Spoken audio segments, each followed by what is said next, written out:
आज हम शुरू करते हैं एडमिशन ऑफ पार्टनर्स। तो यहाँ पर हमने शुरू कर दिया है in the books of partnership firm. इसके लिए हमें 3 अकाउंट्स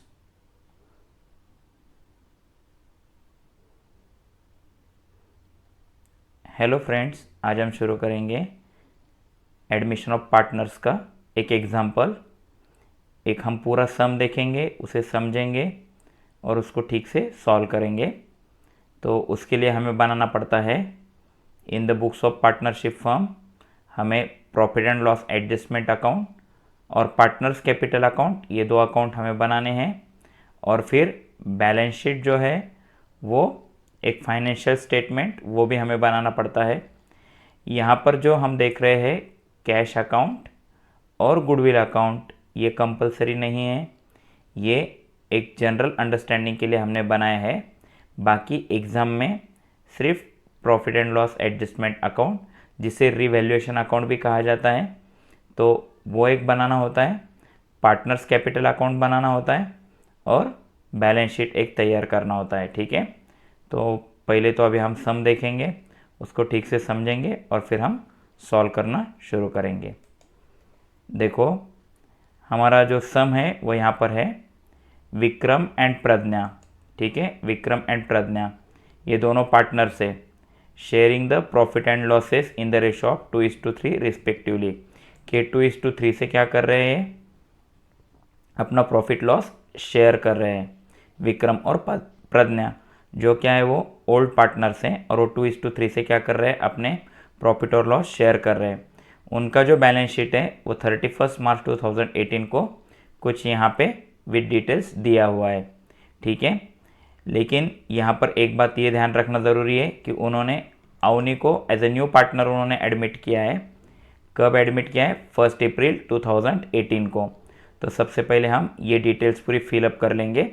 विक्रम प्रज्ञा ये ओल्ड पार्टनर्स हैं, जबकि अवनी ये न्यू पार्टनर है।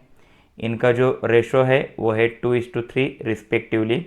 यहाँ पर ये भी देखना ज़रूरी है कि अगर उनका रेशो नहीं दिया होता था तो वो ओल्ड पार्टनर इक्वली ट्रीट होते थे। देयर बैलेंस शीट 31 मार्च 2018 और अवनी को कब एडमिट किया है, 1 अप्रैल 2018 को। ठीक है, पहले हमें लिख लेंगे। देखो, यहाँ पर हमने सब फॉर्मेट्स ऑलरेडी बनाए हुए हैं, सिर्फ पार्टनर्स कैपिटल में हम यहाँ पर लिखेंगे Vikram Pragya and Avni for the debit side and Vikram Pragya and Avni for the credit side, और to the credit side balance sheet as on 1 April 2018। ठीक है, ये हमने फॉर्मेट्स क्या कर दिए, रेडी कर दिए। अभी हम इसको सॉल्व करने से पहले इसको समझ लेंगे। ठीक है, तो समझने के लिए देखो यहाँ पर क्या दिया है। लाइबिलिटी साइड में क्रेडिटर्स लाइबिलिटीज़ में रिकॉर्ड हो जाएंगे, कैपिटल का अकाउंट मेंटेन होगा, कैश का अकाउंट मेंटेन होगा, land and building, plant, furniture, stock और डेटर्स ये सब क्या है, असेट्स है। ठीक है, अब हम देख रहे हैं यहाँ की एडिशनल इंफॉर्मेशन और एडजस्टमेंट्स। अवनी को 1/4 शेयर के लिए लिया गया है, कि मतलब यहाँ से आगे जो भी कुछ प्रॉफिट होगा उसमें अवनी का हिस्सा 1/4 होगा। ठीक है, उसके बाद में ही शाल ब्रिंग ₹37,500 एज इज कैपिटल, कि वो कैपिटल 37,500 रुपीज़ लेकर आएगी और 30,000 रुपीज़ वो एज गुडविल बोलकर लेकर आएगी। ठीक है, अब यहाँ पर गुडविल कैश में लाया है तो ध्यान रखना है कि ये एक्स्ट्रा प्रीमियम मेथड है। ठीक है, लैंड एंड बिल्डिंग जिसका ऊपर एडजस्टमेंट है, तो हम लैंड एंड बिल्डिंग को और फर्नीचर को 2 पॉइंट्स को हम क्या कर देंगे, टिक आउट कर देंगे, क्योंकि लैंड एंड बिल्डिंग का भी वैल्यूएशन है और फर्नीचर का डिप्रिसिएशन है, तो हमने दोनों पॉइंट्स को टिक कर दिया है।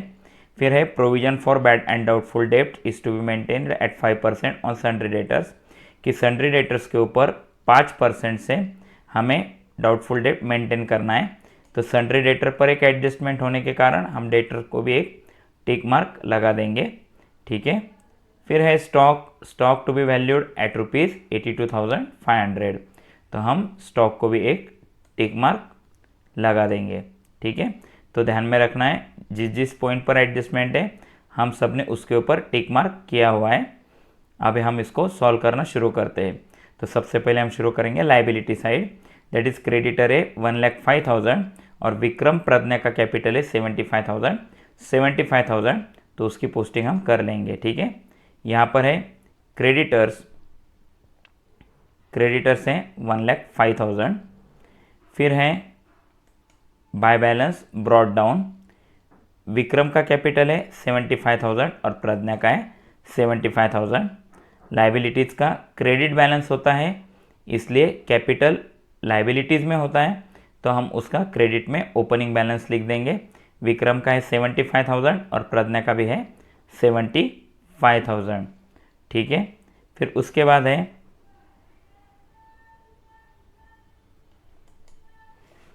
बाद है कैश का हम अकाउंट मेंटेन कर रहे हैं तो ठीक है हम कैश का बैलेंस लिख देंगे, दैट इज़ 7,500। ओके, तो हम लिखते हैं, देखो अभी यहाँ पर टू बैलेंस ब्रॉट डाउन 7,500। हमने क्या कर दिया है, कैश का डेबिट बैलेंस लिख दिया है क्योंकि कैश ये असेट होती है और असेट का डेबिट बैलेंस होता है और हमने कैश का अकाउंट मेंटेन कर दिया है तो हमने उसको ओपनिंग बैलेंस लिख दिया है 7,500। उसके बाद में नेक्स्ट पॉइंट है, देखो यहाँ पर लैंड एंड बिल्डिंग है 37,500 और प्लांट है 45,000। जैसे कि हम देख रहे हैं कि लैंड एंड बिल्डिंग पर टिक मार्क है, it means what, it has adjustment, लेकिन प्लांट पर कोई टिक मार्क नहीं है तो उसके ऊपर कोई एडजस्टमेंट नहीं है। ठीक है, तो अभी हम लिखेंगे लैंड एंड बिल्डिंग है 37,500। एडजस्टमेंट होने के कारण हमने उसे इनर कॉलम में लिखा है। ठीक है, और जो भी पॉइंट हम इनर कॉलम में लिखेंगे उसके नीचे हमें एडजस्टमेंट के लिए कुछ जगह रखना ज़रूरी है। ठीक है, लैंड एंड बिल्डिंग के बाद में यहाँ पर है प्लांट है 45,000। ठीक है, प्लांट पे एडजस्टमेंट नहीं है इसलिए हमने वो अमाउंट फाइनल कॉलम में लिख दी है 45,000। उसके बाद में यहाँ पर है फर्नीचर 3,000, स्टॉक 75,000 और डेटर्स 87,000। जैसे कि इन सब पर एडजस्टमेंट है तो ये सब हम इनर कॉलम में लिखेंगे और हर एक के नीचे जगह रखेंगे। ठीक है, तो हम शुरू करते हैं। यहाँ पर फर्नीचर 3,000 एडजस्टमेंट है तो हमने एडजस्टमेंट के लिए एक लाइन छोड़ दी है। फिर है स्टॉक है 75,000, स्टॉक पर भी एडजस्टमेंट है, हमने उसके लिए भी जगह छोड़ दी। और फिर है डेटर्स, तो डेटर्स कितने हैं 87,000, हमने डेटर्स के लिए भी यहाँ पर क्या रख दिए, जगह रख दी है। ठीक है, उसके बाद में है, देखो यहाँ पर अभी हमें इसकी एडजस्टमेंट्स को हमें शुरू करना है। ठीक है, तभी यहाँ पर एडजस्टमेंट बताइए, समझ के लो। यहाँ पर एडजस्टमेंट है कि अवनी ने 37,500 का कैपिटल लाया है और 30,000 रुपीज़ का गुडविल। ध्यान रखो 37,500 एज कैपिटल और 30,000 रुपीज़ का क्या लाया है, गुडविल लाया है। तो अभी हम इसको पहले तो कैपिटल आ गया तो cash account debit to capital account, cash के डेबिट में हमने अवनी का कैपिटल लिख दिया, that is 37,500। If it is posted to the cash account debit side then its second effect will be to the Avni credit side. Okay, then we will write here by cash account, कितना लिखेंगे हम cash account यहाँ पर 37,500, कितना लिखेंगे 37,500। देखो उसका capital आया है तो cash account debit to Avani capital account, cash के डेबिट में और अवनी के क्रेडिट में हमने उसे रिकॉर्ड कर दिया है। ठीक है, फिर है उसके बाद में गुडविल आया है, गुडविल कितना लाया उसने 30,000 का, cash account debit to goodwill account, that is 30,000। Okay, तो कैश के डेबिट में तो गुडविल के क्रेडिट में हम इसे लिखेंगे 30,000 रुपीज़। अब यहाँ पर एक बात ये भी देखना है कि ये एक्स्ट्रा प्रीमियम मेथड है, because while admitting a new partner goodwill cash में ला रहा है तो उसे एक्स्ट्रा प्रीमियम मेथड कहा जाता है। और एक्स्ट्रा प्रीमियम मेथड में जो गुडविल है वो सैक्रिफाइस रेशो में ओल्ड पार्टनर को डिस्ट्रीब्यूट होता है। जब ओल्ड पार्टनर को सैक्रिफाइस रेशो में डिस्ट्रीब्यूट होता है तो हमें सैक्रिफाइस रेशो की ज़रूरत होती है। जो हम old ratio minus new ratio ये फॉर्मूला से हम निकालते हैं। लेकिन यहाँ पर एक ट्रिक है, वो ट्रिक ध्यान में रखना ज़रूरी है। देखो ट्रिक क्या है कि ओल्ड रेशो इनका 2:3 and if the new partner is coming for the 1/4 share, तो ओल्ड और सैक्रिफाइस रेशो सेम होता है। Even after calculation you will get sacrifice ratio as 2:3।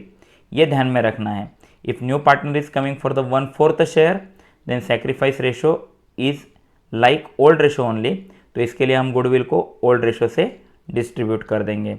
तो ओल्ड रेशो से हम कैसे डिस्ट्रीब्यूट करेंगे, गुडविल के डेबिट में हम लिख देंगे to Vikram capital 12,000 and to Pragya capital 18,000। हमने 30,000 की जो गुडविल की अमाउंट है वो 2:3 से ओल्ड पार्टनर को डिस्ट्रीब्यूट कर दिए। ठीक है, तो गुडविल के डेबिट में, तो रिलेटेड पार्टनर्स के क्रेडिट में, तो विक्रम और प्रज्ञा के क्रेडिट में हम इसे रिकॉर्ड करेंगे as by goodwill account, that is 12,000 and 18,000। ठीक है, अभी देखते हैं हमारा नेक्स्ट एडजस्टमेंट। तो नेक्स्ट एडजस्टमेंट है हमारा लैंड एंड बिल्डिंग का जो वैल्यूएशन है वो है 45,000। तो अभी हम कर लेंगे पहले land and building to be valued at ₹45,000। तो लैंड एंड बिल्डिंग का जो रिवैल्यूएशन हो रहा है वो 45,000 से हो रहा है। तो मतलब है ना 45,000 से अगर उसका रिवैल्यूएशन हो रहा है और 37,500 अगर उसकी बुक वैल्यू है, तो इसका मतलब 7,500 का एप्रिसिएशन हो रहा है। एप्रिसिएशन हो रहा है मतलब मैंने उतनी असेट्स बढ़ रही है। अब असेट्स बढ़ रही है it means it is our profit. और ये जो असेट का एप्रिसिएशन है ये रिवैल्यूएशन के यानी प्रॉफिट एंड लॉस एडजस्टमेंट के क्रेडिट में रिकॉर्ड कर देंगे हम इसे 7,500। ओके, देखो यहाँ पर जो लैंड एंड बिल्डिंग का एप्रिसिएशन है वो 7,500 हो चुका है, क्योंकि 37,500 was given already and now its valuation is 45,000. It means what? 7,500 is the appreciation which is the benefit to the business. So we will record it to the profit and loss adjustment account credit side by land and building account 7,500। ये appreciation है। ठीक है, फिर next है यहाँ पर furniture. तो furniture जो है वो 10% से डिप्रिसिएट हो रहा है। डिप्रिसिएशन मतलब reduction in the value of the asset. Okay, तो ध्यान रखना है कि फर्नीचर में डिप्रिसिएशन है, तो डिप्रिसिएशन हम रिकॉर्ड कर देंगे। फर्नीचर में डिप्रिसिएशन है 10% से, तो 3,000 का 10% हो जाएगा 300 और आउटर में आ जाएंगे 2,700। As depreciation it means what? Reduction in the value of asset. तो ये क्या है? बिजनेस का लॉस है, एसेट्स की वैल्यू कम हो रही है, तो हम इसे पीएल एडजस्टमेंट के डेबिट में रिकॉर्ड कर देंगे। That is to furniture account 300 rupees. Check out, देखो furniture 3,000 less depreciation 300, 3,000 minus 300 that is 2,700। और यहाँ पर देखो फर्नीचर टू फर्नीचर अकाउंट है यहाँ पर 300। ओके, अब देखो इसके बाद में है हमारी अगले adjustment, that is provision for bad and doubtful debts. तो आप इसको आरबीडीडी लिखो चाहे आरडीडी लिखो, it does not matter that much. Okay, तो आरडीडी है यहाँ पर 5% जो डेटर्स पर मेंटेन करनी है।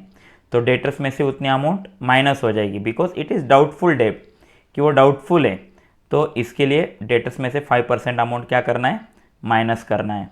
तो फिर यहाँ पर देखो डेटर्स में से हमने न्यू आरडीडी 5% माइनस कर दी, दैट इज़ 4,350 और आउटर में आ गए 82,650। तो डेटर्स में 4,350 का क्या है? डाउटफुल डेप्ट है, that is the loss to the business, so it will be recorded to the profit and loss account debit side.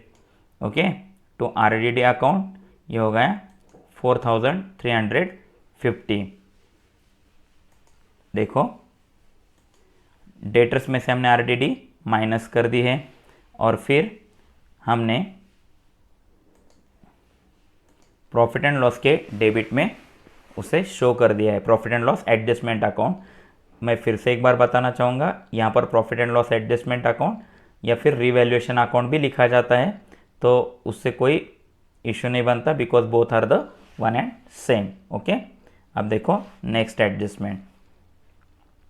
तो नेक्स्ट एडजस्टमेंट है स्टॉक जो है, स्टॉक की वैल्यूएशन है 82,500। ठीक है, जो स्टॉक की वैल्यूएशन यहाँ पर थी 75,000, अब वो हो चुकी है 82,500।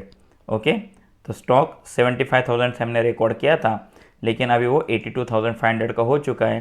तो इट मीन्स व्हाट कि स्टॉक की वैल्यू बढ़ गई है, तो एप्रिसिएशन हो गया 7,500, जो यहाँ पर क्रेडिट में रिकॉर्ड होगा बाय स्टॉक 7,500। ठीक है, देखो स्टॉक में एप्रिसिएशन हो गया, स्टॉक है 75,000, एप्रिसिएशन हो गया 7,500, दैट इज 82,500, और असेट प्लस हो गई, एप्रिसिएट हो चुकी है। तो इट मीन्स व्हाट कि PL adjustment account credit side और revaluation account credit side by stock account, that is 7,500। फिर देखो यहाँ पर क्या बताएं, यहाँ पर इन्होंने बताया कि the capital account of all partner to be adjusted, कि हमें क्या करना है, कैपिटल अकाउंट जो है सब पार्टनर को एडजस्ट करना है in their new profit and loss sharing ratio and excess amount to be transfer to their loan account. ठीक है, कि हमें कैपिटल एडजस्ट करना है और लोन अकाउंट को अमाउंट क्या करनी है, ट्रांसफ़र करनी है। लेकिन ये कैपिटल एडजस्ट करने से पहले हमें क्या करना होगा, प्रॉफिट एंड लॉस एडजस्टमेंट का प्रॉफिट है या लॉस है वो हमें पार्टनर्स को ट्रांसफ़र करना होगा। तो यहाँ पर 7,500 प्लस 7,500 दैट इज़ 15,000, फ्रॉम 15,000 300 और 4,350, 4,650 हमने पूरे माइनस कर दिए।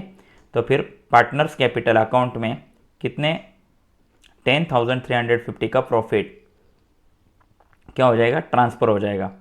ठीक है, तो जो हम विक्रम और प्रज्ञा को 2:3 से डिस्ट्रीब्यूट करेंगे, तो विक्रम और प्रज्ञा, विक्रम को हम देंगे 4,140 और प्रज्ञा को देंगे 6,210। It means what 10,350 is divided into the 2:3, तो 2 parts to Vikram and 3 parts to Pragya. Okay, तो अगर प्रॉफिट एंड लॉस एडजस्टमेंट के डेबिट में, तो रिलेटेड पार्टनर्स के क्रेडिट में। See by profit and loss adjustment account 4,140 and 6,210, जो प्रॉफिट है profit and loss adjustment account का, वो हमने क्या कर दिया है, तो दोनों पार्टनर के क्रेडिट में हमने उसे ट्रांसफ़र कर दिया है इन द रेशो ऑफ 2:3। ठीक है, अब देखो यहाँ पर उन्होंने बोला है कि कैपिटल अकाउंट जो है वो हमें एडजस्ट करना है। ठीक है, वो भी कैपिटल अकाउंट जो हमें एडजस्ट करना है वो new profit and loss sharing ratio में एडजस्ट करना है, और जो एक्सेस अमाउंट रहेगी वो पार्टनर के लोन अकाउंट को ट्रांसफ़र करना है। यहाँ पर एक बात ध्यान देना ज़रूरी है कि अगर हमें यहाँ पर कैपिटल एडजस्ट करना है तो we will require the new profit sharing ratio. तो let's calculate new profit sharing ratio. अब न्यू रेशो कैसे निकलेगा, देखो now new profit sharing ratio, तो सबसे पहले तो बैलेंस ऑफ 1 लेना है। 1 it means what the total profit, तो टोटल प्रॉफिट कैसे होगा, 1 minus new partner's share. Okay, तो न्यू पार्टनर का जो शेयर है, तो balance of 1 is equal to 1 minus who is the new partner here, Avani. Okay, then 1 minus Avani का share जो था वो था 1/4, तो रिमेनिंग शेयर जो आ जाएगा वो हो जाएगा 3/4। ठीक है, अब हम क्या करेंगे, न्यू रेशो निकालेंगे। तो न्यू रेशो निकालना है तो है old ratio into balance of 1। तो old ratio into balance of 1 अगर हमें निकालना है तो हमें क्या करना होगा, यहाँ पर विक्रम का ओल्ड रेशो है 2/5 इंटू न्यू बैलेंस ऑफ 1 है 3/4, दैट इज 2 3 6, 5 4 20। ओके, देन प्रज्ञा का ओल्ड रेशो है 3/5 इंटू दैट इज बैलेंस कितना है 1 का 3/4, 3 3 9 एंड 5 4 20, दैट इज 9/20। और अवनी का जो है वो 1/4 के लिए, लेकिन यहाँ पर बेस है 20, तो we will require the base 20 here. तो हम दोनों को न्यूमरेटर और डिनोमिनेटर दोनों को 5 5 से मल्टीप्लाई कर देंगे, तो it will B 5/20। It means what कि न्यू रेशियो जो बनेगा वो हो जाएगा 6:9:5। ओके, ठीक है। अब हमें कैपिटल एडजस्ट करना है। तो कैपिटल कैसे एडजस्ट होता है, ठीक है, तो वो new profit and loss sharing ratio में हमें एडजस्ट करना है। तो यहाँ पर अभी हम इसे एडजस्ट करेंगे। तो न्यू रेशियो के हिसाब से अवनी ने कितने पैसे लाए, 37,500। कितने शेयर के लिए, फॉर 5/20, क्योंकि जैसे कि हम देख रहे हैं कि अवनी का जो हिस्सा है वो 5/20, इट मीन्स 1/4 है। तो 5/20 के लिए उसने 37,500 रुपीज़ लाए, ठीक है। तो इसका रिसिप्रोकल लेना पड़ेगा। तो टोटल कैपिटल जो रहेगा बिजनेस का या पार्टनरशिप फर्म का, दैट इज 37,500 इंटू 20/5, तो वो हो जाएगा 1,50,000। ओके, तो यहाँ पर इनका जो टोटल कैपिटल है वो है 1,50,000। ये पूरे बिजनेस का क्या होना चाहिए, मेंटेन होना चाहिए। अब यहाँ पर विक्रम का जो है 1,50,000 के लिए उसका हिस्सा कितना है, 6/20, तो इंटू 6/20, इसके लिए यहाँ पर आ जाएंगे 45,000। जबकि प्रज्ञा का है 9/20, तो इसलिए प्रज्ञा 9/20 के लिए कितना मेंटेन करेगी, 67,500। और जैसे कि हम ऑलरेडी अवनी का जानते हैं 37,500, इट मीन्स व्हाट कि विक्रम का जो न्यू रेशो है वो हिसाब से उसका 45,000 कैपिटल बिजनेस में होना चाहिए और प्रज्ञा का जो है उसका 67,500 रुपीज़ होना चाहिए। तो अभी हम इसको रिकॉर्ड कर लेते हैं, ठीक है। तो हमने यहाँ पे लिख दिया टू बैलेंस कैरीड डाउन, तो यहाँ पर हो गए 45,000 विक्रम के, 67,500 प्रज्ञा का कैपिटल रहेगा और 37,500 अवनी का, ठीक है। ये जो कैपिटल है ये हम लाइबिलिटी साइड में पोस्ट कर लेंगे, क्योंकि ये कैपिटल अकाउंट जो है वो 6:9:5 इसी रेशियो में भी मेंटेन होगा, क्योंकि कैपिटल एडजस्ट करने के लिए कहा है। तो विक्रम के 45,000, प्रज्ञा के 67,500 और अवनी के 37,500, मतलब टोटल 1,50,000 रुपये कैपिटल इनका क्या होगा, मेंटेन हो जाएगा, ठीक है। तो टोटल कैपिटल 1,50,000 जो 6:9:5 ऐसे तीनों में क्या करना है, वो एडजस्ट करना है, ठीक है। तो अभी हम देखते हैं इसका एक्सेस अमाउंट जो हमें लोन अकाउंट को ट्रांसफ़र करना है। तो पहले तो हम अवनी का टोटल कर लेंगे, Avani 37,500 to both sides, okay. अब प्रज्ञा की जो विक्रम की जो टोटल है, सॉरी पहले हम विक्रम की कर लेंगे। विक्रम की जो टोटल है 75,000 plus 12,000 plus 4,140, that is 91,140, okay. So it will be return to the debit side also. 91,140 में से 45,000 रुपीज़ हमने माइनस कर दिए, ठीक है, क्योंकि उसका टोटल कैपिटल है बिजनेस में, जैसे उसके 75,000 कैपिटल के 12,000 उसे गुडविल के मिल गए, 4,140 रुपीज़ उसको रिवैल्यूएशन का प्रॉफिट मिल गया, तो उसके टोटल है 91,140, जबकि उसके बिजनेस में सिर्फ 45,000 एक्सपेक्टेड है। It means what, his excess amount will be transfer to his loan account. तो 91,140 में से 45,000 को माइनस कर दो, तो यहाँ पर बचेंगे 46,140, ठीक है। सेम कंडीशन विद द प्रज्ञा, 75,000 उसका कैपिटल था, 18,000 गुडविल के, 6,210 उसे रिवैल्यूएशन का प्रॉफिट मिल गया, तो यहाँ पर 99,210 ये उसका क्या है,